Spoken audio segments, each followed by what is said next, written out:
जय महाकाली, हर हर महादेव। आप सभी का स्वागत आप सभी का स्वागत है गुरु कृपा काली बाड़ी दरबार। मैं माँ भगवती का एक छोटा सा सेवक आपका स्वागत करता हूँ अपनी इस सीरीज़ कि मुझे माता काली की कृपा किस तरह से प्राप्त हुई। और आज की कड़ी में मैं आपको बताऊंगा कि मुझे शरीर के कष्ट और दर्द शरीर के दर्द मिटाने की जो आशीर्वाद है, ये शक्ति मुझे कैसे मिली। और इस पार्ट में और आगे क्या होता है ये मैं आपसे आज यहाँ बताऊंगा। और निवेदन करता हूँ आप सभी लोगों से, या जो भी लोग इस वीडियो को देखेंगे, कि यदि आपने पहला और दूसरा पार्ट अगर नहीं देखा है तो आप एक बार पहले उसे देख लें, उसके बाद ही आप इस पार्ट को देखें। तो तभी आपको ये पार्ट पूरा समझ में आएगा, नहीं तो आप पूरी बात समझ नहीं पाएंगे, क्योंकि ये बड़ी अलग सी ही स्थिति थी। मैंने पिछले पार्ट्स में आपको ये बताया था कि कैसे मुझे पारलौकिक अनुभव होने लगे थे। तो ये मुझे कैसे मिली थी ये शक्ति, मैं आपको सबको बताता हूँ। मैंने पिछले पार्ट्स में आपको बताया था कि मुझे किस तरह से पारलौकिक अनुभव बहुत छोटी उम्र में होने लगे थे। भविष्य की घटनाएं दिखने लगी थी, छोटे स्तर की थी लेकिन वो थी। कैसे मैं माँ के भजनों पे रोने लगा था, कैसे मुझे भजन सुनने के बाद में रोना आने लगा था, कैसे ये सब चीज़ें मेरे साथ में हो रही थी। ये सब चीज़ें मैं अब इसके आगे की बात आपको बताता हूँ। ये उसी समय की जो मेरी एज थी उस समय, जब ये सब चीज़ें शुरू हुई कि मुझे भगवती, मुझे ये नहीं पता था। अब तक मेरे को ये चीज़ नहीं पता था कि माँ भगवती कौन है, क्योंकि हमारा बैकग्राउंड ही नहीं था। ना तो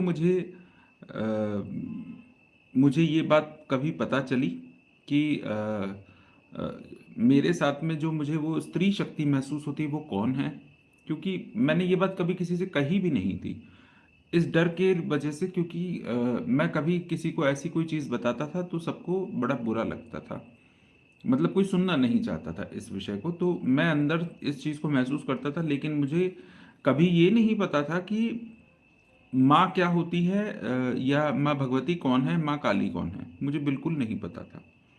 बस मुझे अंदर कुछ महसूस होता था कि मेरे साथ में कोई स्त्री शक्ति है जो मेरे अंदर निवास करती है।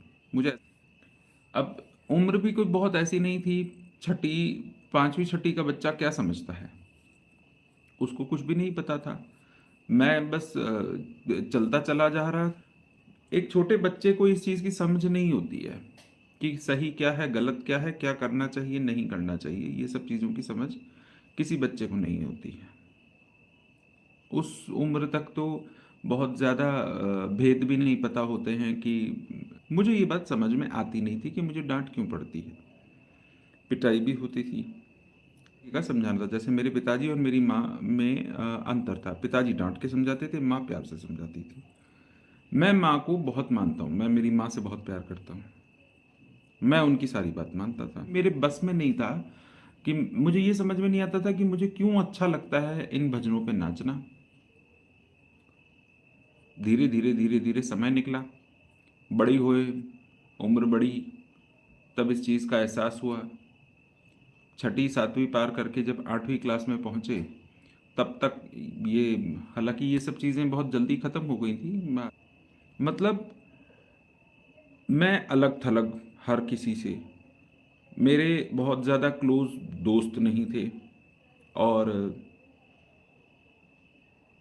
मैं जो ये चीज़ें सोचता रहता था कि मुझे मुझे जो इस तरह के जो सपने आते थे, इस तरह के विषय में सोचना और ये महसूस करना कि कोई शक्ति, मतलब अंदर कुछ है, ये सब चीज़ें जैसे जैसे जैसे जैसे उम्र बढ़ने लगी, ये सब चीज़ें अपने आप मेरा इन पे से ध्यान हटने लगा।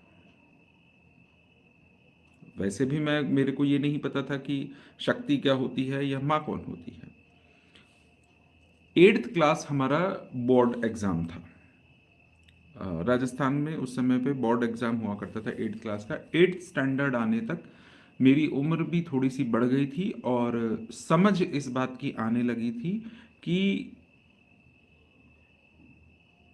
चमत्कार क्या होता है और अंधविश्वास क्या होता है, जादू क्या होता है और सच क्या है, झूठ क्या है, अच्छा या बुरा क्या है, इन चीज़ों का अंतर समझ में आने लगा था। 8th क्लास में आने तक बच्चे काफ़ी समझदार हो जाते हैं, तो उस समय तक में उम्र बढ़ गई थी तो समझ में आने लगा था। जय माई की। तो अब मेरे दिमाग में वो चीज़ें बिल्कुल ख़त्म हो चुकी थी कि मुझे भजन सुनने का मन करता, क्योंकि अगर मैंने उस तरह के सारे काम छोड़ दिए थे जिन चीज़ों की वजह से मुझे ऑड फील होता था, मैंने वो सब काम छोड़ दिए थे। और मेरा ध्यान, क्योंकि मेरा 8th तक में अच्छा खासा फ्रेंड्स का ग्रुप बन गया था, मेरी स्टडीज़ भी बढ़ गई थी और 8th बोर्ड था तो स्टडीज़ की तरफ में ऑटोमेटिकली चले गए और दोस्त भी बहुत ज़्यादा बन गए थे, क्योंकि उस टाइम तक में अच्छे फ्रेंड सर्कल बन जाता है, तो मेरा बन गया था। तो मेरा ध्यान इस चीज़ों से बिल्कुल एकदम हट गया। वैसे भी हमारे घर में तो कोई पूजा पाठ वाला था नहीं। इस अंतराल में एक चीज़ मेरे साथ में हुई थी।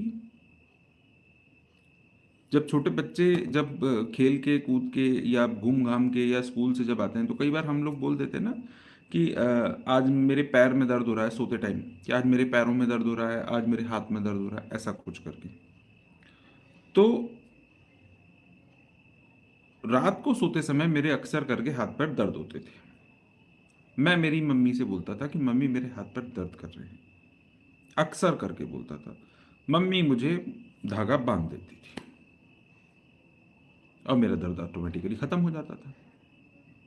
मुझे समझ में नहीं आया कि मतलब मुझे समझ में मतलब ये आता था कि हाँ ठीक है, अगर मुझे दर्द होता तो मैं मम्मी को उठाता था, मम्मी मेरे को धागा बांध देती, मैं सो जाता था।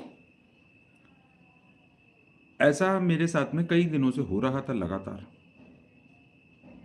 तब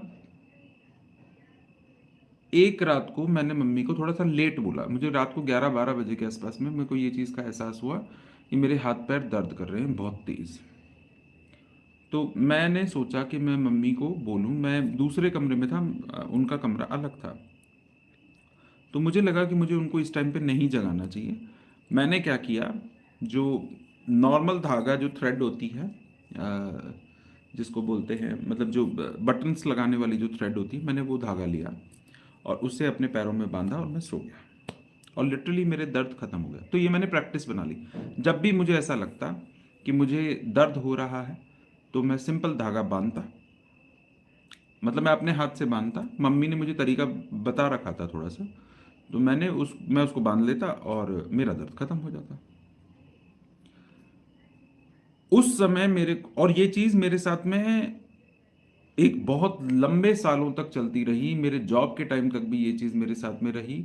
मुझे तब इस बात का एहसास नहीं था कि ये चीज़ क्या है, लेकिन उसके बाद जाके मुझे ये बात समझ में आई कि अगर मैं किसी को धागा बांध देता हूँ अपने तरीके से, अपने हाथ से या बंधवा देता हूँ, तो उस सामने वाले इंसान का दर्द ऑटोमेटिकली 2 से 5 मिनट के अंदर खत्म हो जाता है या खत्म होना शुरू हो जाता है। करीब करीब 70-80% तक आराम तुरंत मिल जाता है, चाहे कैसा भी दर्द हो। ये बात मुझे बहुत बाद में जाके महसूस हुई थी कि मेरे साथ में अगर मैंने किसी को धागा बांध दिया तो इंस्टेंट रिलीफ होता है। और उस बात का उदाहरण यहाँ पे जुड़े हुए बहुत सारे लोग हैं जो कि दरबार के संगत हैं, और मैंने कईयों को धागा बांधा है और कई ऐसे ऐसे रोगों के लिए, ऐसे ऐसे मौके पे जब मैंने धागा बांधा है कि बल्कि ये धागे बांधने पे माँ मुझ पे इतनी प्रसन्न हो गई थी कि उन्होंने मुझे गद्दी दे दी थी। कुछ शक्तियाँ आपको गॉड गिफ्ट होती हैं, बस आपको उनको पहचानना होता है। ये चीज़ मेरे साथ में कब से थी या कब से है मुझे नहीं पता था, लेकिन ये आज भी है। बिना कुछ करे सिंपली भी अगर मैं किसी को धागा बांध दूं तो दर्द चला जाता है।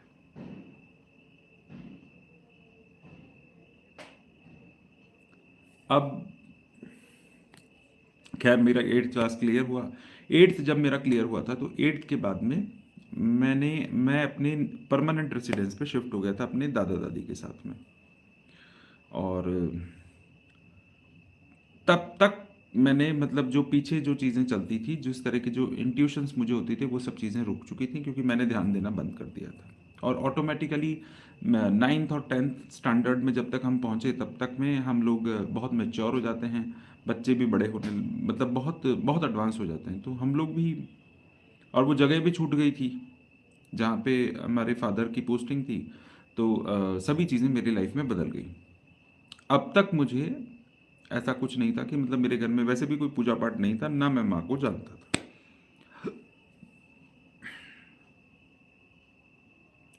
अब मेरे यहाँ पे जो गुरु परंपरा चलती थी, राधा स्वामी जी, तो सत्संग में मैं मेरे दादाजी जाया करते थे तो मैं उनको लेके जाता था या उनके साथ जाया करता था।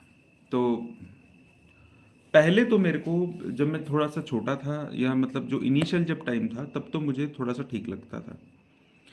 इनफैक्ट मैंने जो हमारे बाबा जी हैं जो गुरु गद्दी पे आज के समय में बैठे हैं, उनके मुझे दर्शन भी होते थे।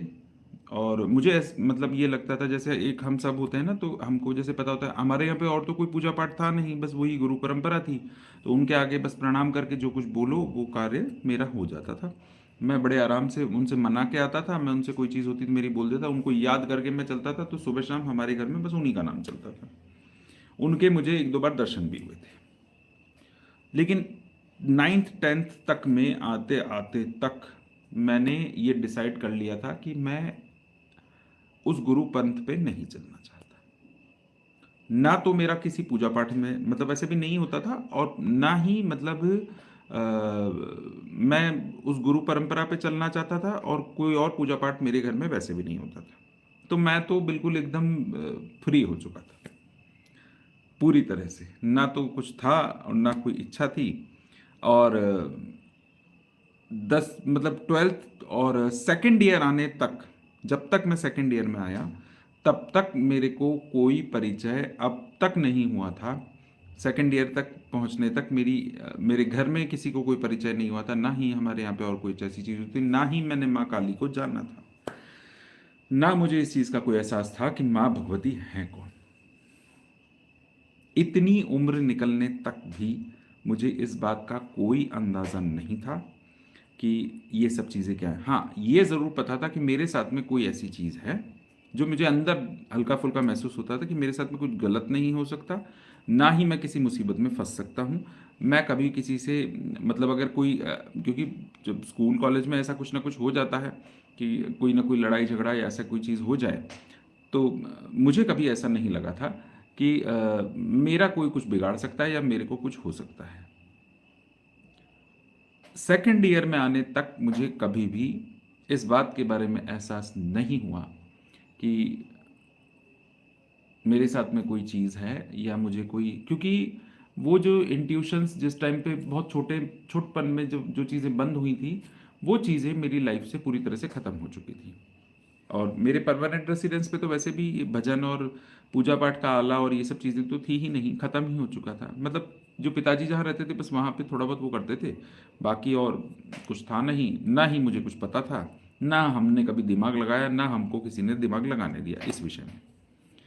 और सेकेंड ईयर में पहुंचने के बाद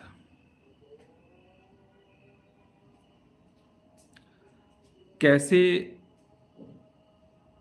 मैं माँ भगवती की तरफ मुड़ा, कैसे पहली बार सेकेंड ईयर में नहीं थर्ड ईयर में पहुंची थी, लेकिन सेकेंड ईयर से शुरुआत हो चुकी थी, कैसे मेरी माँ भगवती की मेरे ज़िंदगी में एंट्री हुई, किस तरह से वो मेरे पास में पहुंची, मेरे साथ पहुंची।